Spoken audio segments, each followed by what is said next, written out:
आप कटिए सब। सर्वमंगल मांगल्ये शिवे सर्वार्थ साधिके नमस्तुते।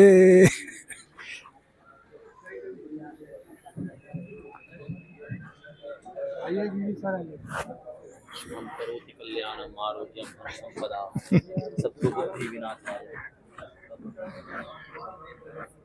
वो क्या है, क्या कर रहे हैं? इसके अलावे दर्शक दीर्घा में बहुत सारे हमारे बैठे हुए हैं। कृपया अनुरोध है कि आप लोग भी आकर के पुष्पांजलि अर्पित करें।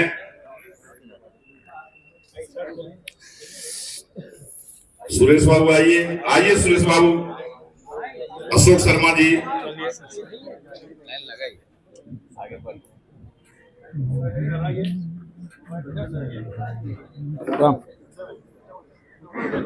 ले लिए और संविधान की एक प्रति समर्पित करके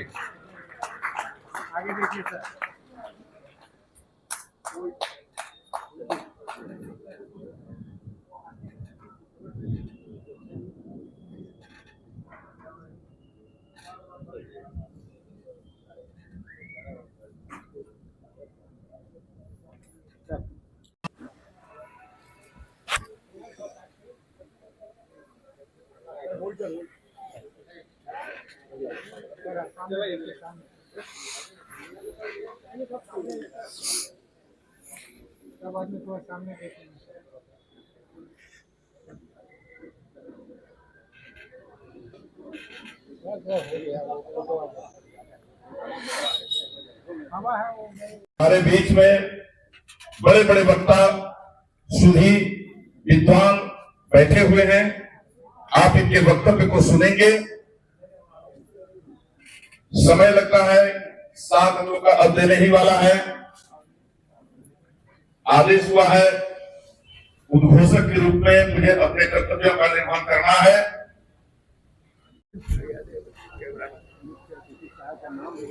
स्वागत तालियों के द्वारा, करतल ध्वनि। बहुत अच्छा, बहुत अच्छा। मुख्य अतिथि जी का नाम है न्यायमूर्ति। हाँ, मुख्य अतिथि है न्यायमूर्ति। इनके बारे में 2 मिनट। हाँ, 2 मिनट से बोलिए। बता देते नहीं, आप ठीक है, बता दीजिए। लोग जो आए हैं, आपका तेज है, बल है, क्रांति धर्मिता है, देश और शुभ बिहार को बदलने की एक कामना है। ऐसे तमाम जिनके सीने में इस तरह की आग भड़कती है, तमाम लोगों का स्वागत। राज पार्टी बनने के बाद हमारी ये पहली अपॉर्चुनिटी, पहला मौका था जब हमने डॉक्टर अंबेडकर की जयंती, जो कि इस बार 135वीं जयंती थी, उसे मनाने का मौका मिला। मुझे आशा है कि आप सब समझेंगे कि बहुत शॉर्ट नोटिस पे हमें ये करना पड़ा, क्योंकि 11 अप्रैल तक हम लोग एक बहुत बड़ी रैली में उसके आयोजन में व्यस्त थे। लेकिन मुझे खुशी है कि हम ये शुरुआत कर सके। अगले साल आपको एक बहुत भव्य आयोजन को देखने को मिलेगा, ऐसा मेरा पूरा भरोसा है।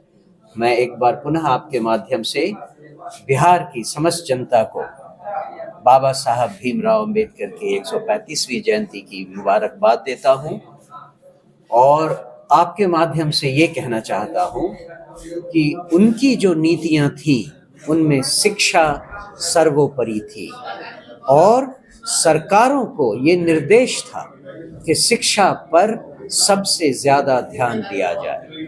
जो मैंने मंच से कहा था वो मैं आपके सामने फिर दोहराना चाहूँगा कि रिजर्वेशन की पॉलिसी के पीछे केवल एक ही एम था कि हमारे दलितों को कितनी जल्दी शिक्षा का समान अधिकार दिया जा सके, जिसके बाद उनको आरक्षण की जरूरत ना पड़े।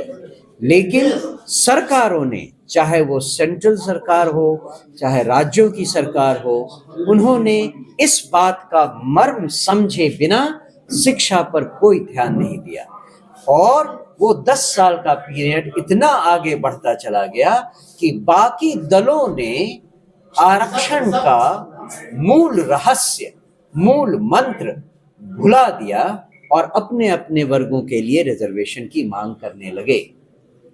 ये सर्वथा अनुचित था और यही जनसुराज की परिकल्पना में आता है।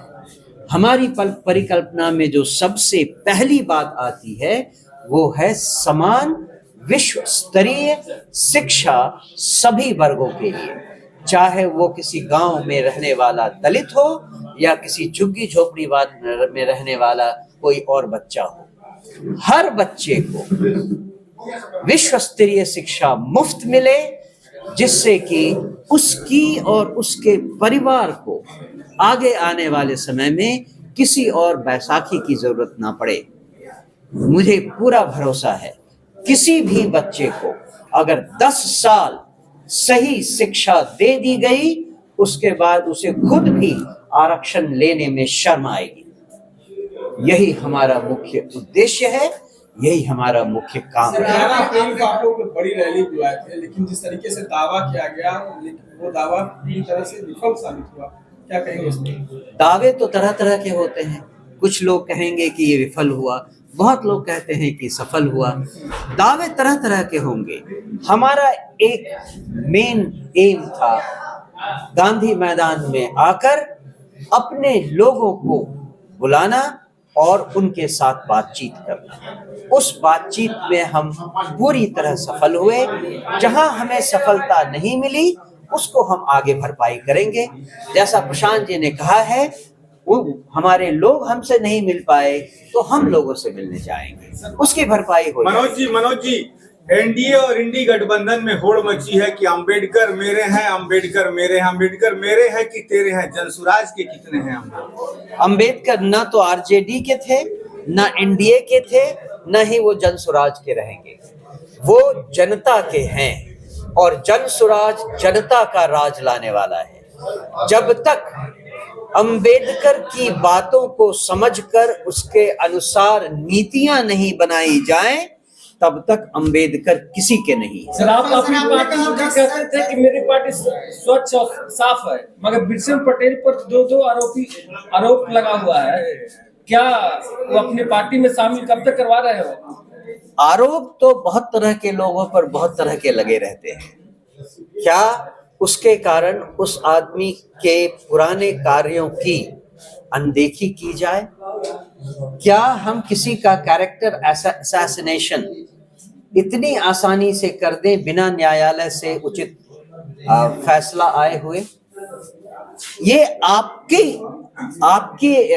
विवेक पर निर्भर करता है कि आप किस बात पर भरोसा करें। मनोज सर, बगल के देश बांग्लादेश में आज 8 साल से आरक्षण नहीं है। दूसरी बात, आपने अभी बात कही कि ऐसी शिक्षा बच्चों को दी जाएगी कि उनको आरक्षण लेने में शर्म आए। ये बहुत सही बात है। क्या जनसुराज अपने घोषणा पत्र में जारी करेगा कि हम यदि आएंगे तो पढ़ा लिखा कर बच्चों को इतने काबिल बना देंगे कि आरक्षण की कोई जरूरत नहीं पड़ेगी? उसकी जरूरत नहीं है। मेरे ख्याल से शिक्षा पर जोर देना अपने आप में एक ऐसी नीति होगी जिसके क्या बोलते हैं कॉरोलरीज बहुत तरह के हो सकते हैं, और ये एक कॉरोलरी होगी जिसको मेन मैनिफेस्टो में लिखने की जरूरत नहीं है। मैंने आरक्षण खत्म करेंगे आप? कालांतर में उसका यूज देखा जाएगा कि आरक्षण, तरह तरह के आरक्षण आजकल हैं, वो आरक्षण की जरूरत है या नहीं है ये समय तय करेगा, और समय की अपनी ताकत होती है। उस ताकत का इस्तेमाल जनसुराज पार्टी जनता के साथ मिलकर जरूर करेगी।